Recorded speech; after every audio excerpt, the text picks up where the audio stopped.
Hi everyone, welcome back once again to my channel Raju target English. आप सभी का स्वागत करता हूं अपने चैनल राजू टारगेट इंग्लिश में। स्टूडेंट्स, आज मैं आपके लिए क्लास 12th इंग्लिश फ्लेमिंगो से पोट्री के अंतर्गत दूसरा जो चैप्टर है an elementary school classroom in a slum, जिसके पोएट जिसके कवि स्टीफन स्पेंडर हैं। तो पहले मैं इसके टाइटल की मीनिंग को मैं आपको समझा दूं। अन एलिमेंट्री, एलिमेंट्री मीन्स होता है प्राथमिक। स्कूल का मतलब विद्यालय, एक प्राथमिक विद्यालय।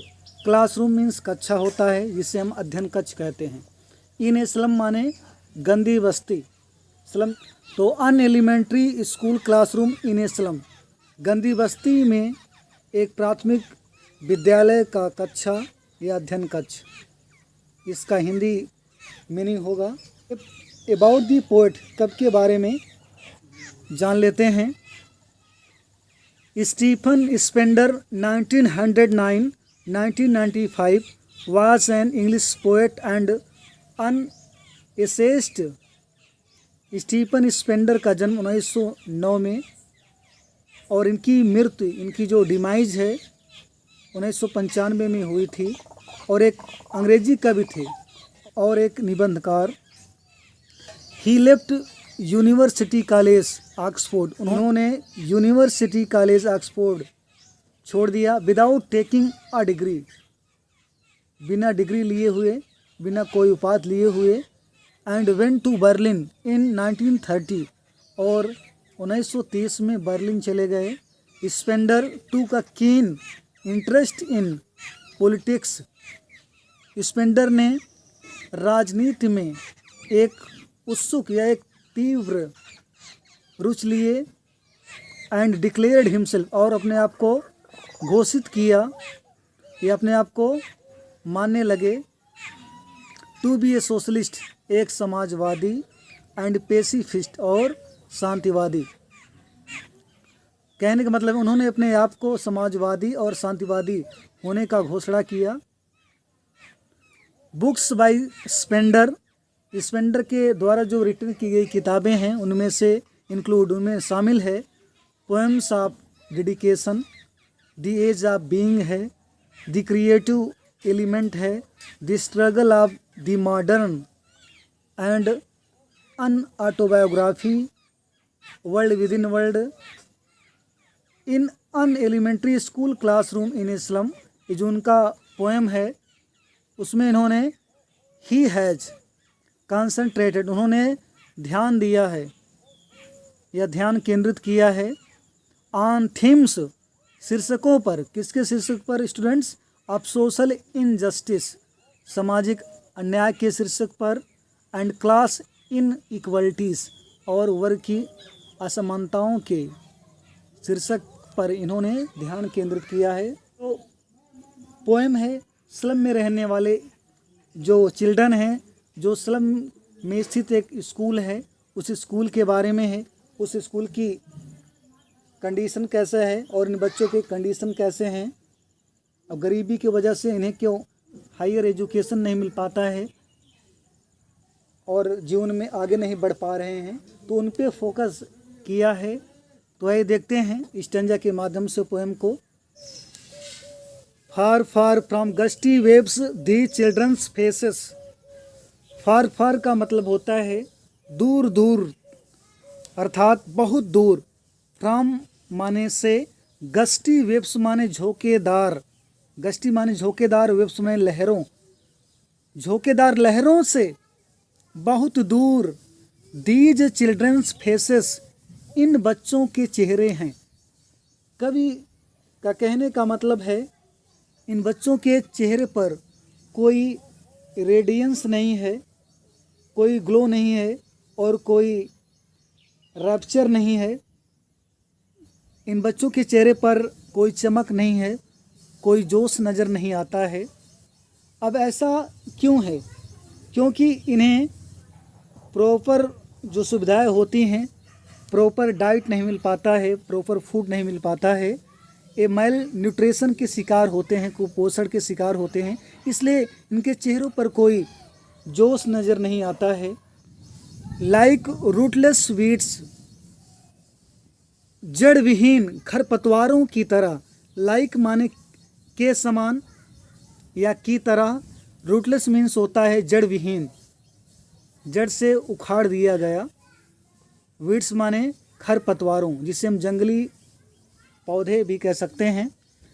तो लाइक रूटलेस वीड्स, जड़ विहीन खरपतवारों के समान, द हेयर उनके जो बाल हैं, torn round their pallor, torn round means बिखरे हुए हैं, उनके बाल बिखरे हुए हैं,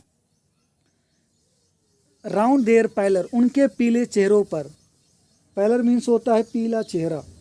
the tall girl with her weighed down head, वह लंबी लड़की जो अपने सिर के वजन को नीचे किया है, वह लड़की जो अपने सिर के वजन को झुकाकर बैठी है।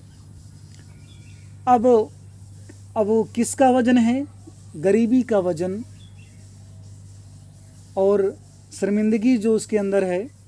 द पेपर सीमिंग बॉय, कागज के समान दिखाई देने वाला लड़का, कहने का मतलब कागज के समान पतला दिखाई देने वाला लड़का। विथ रैट्स आइज, चूहे की आंखों वाला, अर्थात उसकी आंखें चूहे के समान हैं। उसकी आंखें ऐसा क्यों हैं? क्योंकि उसे प्रॉपर फूड नहीं मिल पाया, उसे मेल न्यूट्रिशन का वो शिकार है, कुपोषण का शिकार है। प्रॉपर फूड न मिलने की वजह से उसकी आंखें चूहे के समान हो गई हैं। जैसा कि आपको पता है, चूहे की आंखें हमेशा भोजन की तलाश में होती हैं। अब द स्टैंडर्ड मीन्स होता है अविकसित, जो अच्छी तरह से ग्रो ना कर पाया हो। अनलकी एयर माने अभागा उत्तराधिकारी, अनलकी मीन्स होता है दुर्भाग्यशाली या अभागा, चाहे जो कहें आप। एयर मीन्स होता है successor, who get something from inheritance, जो विरासत में जिसे कुछ मिलता है उसे हम एयर कहते हैं। आप ट्विस्टेड बोन्स मीन्स होता है मुड़ी हुई हड्डियों का। रिसाइटिंग मीन्स दोहराना या स्टडी करना। अ फादर्स नाल्ड डिसीज, एक पिता के गांठदार बीमारी, जिसे हम गठिया रोग कहते हैं। वह मुड़ी हुई हड्डियों का अविकसित दुर्भाग्यशाली उत्तराधिकारी है। रिसार्टिंग अ फादर्स नाल डिसीज, पिता के गठिया बीमारी को दोहराते हुए। हिज लेसन, वह अपने पाठ का अध्ययन कर रहा है। फ्रॉम हिज डेस्क, अपने डेस्क से। At back of the dim class, और कम रोशनी वाले कक्षा के पीछे। एट बैक माने पीछे, डिम माने कम रोशनी वाले या धुंधले, क्लास माने कक्षा, धुंधले कक्षा के पीछे या कम रोशनी वाले कक्षा के पीछे। वन अननोटेड, एक उपेक्षित, अननोटेड मीन्स जिसकी ओर ध्यान न दिया गया हो, उपेक्षित जिसे कहते हैं। एक उपेक्षित, एक ध्यान न दिया गया या एक उपेक्षित। स्वीट एंड यंग, एक प्यारा सा और यंग लड़का बैठा है, मतलब उसकी ओर किसी का ध्यान नहीं जाता है। His eyes live in a dream of squirrels game in tree room other than this. His eyes means उसकी आँखें या उसकी निगाहें। लिव इन ए ड्रीम, सपने में खोई रहती हैं।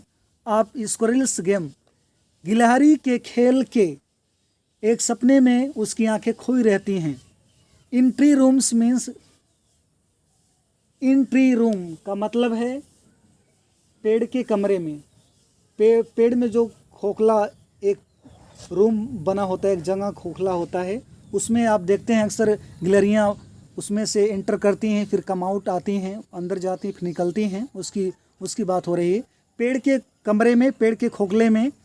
अदर देन दिस, इसकी अपेक्षा मतलब अध्ययन कर इस क्लास में स्टडी करने की अपेक्षा उसकी जो आंखें हैं गिलहरी के खेल के सपनों में खोई रहती हैं। आइए लिटरेरी टर्म के बारे में बात कर लेते हैं, कौन से इसमें लिटरेरी टर्म का यूज़ किया गया है। तो फार जो ये वर्ड्स है इसका रिपीटेशन है, यहाँ फिगर ऑफ स्पीच का यूज़ किया गया है रिपीटेशन।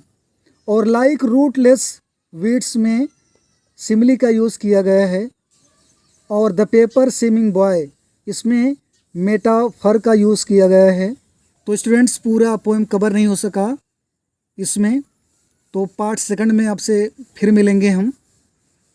तब तक के लिए good bye and keep studying.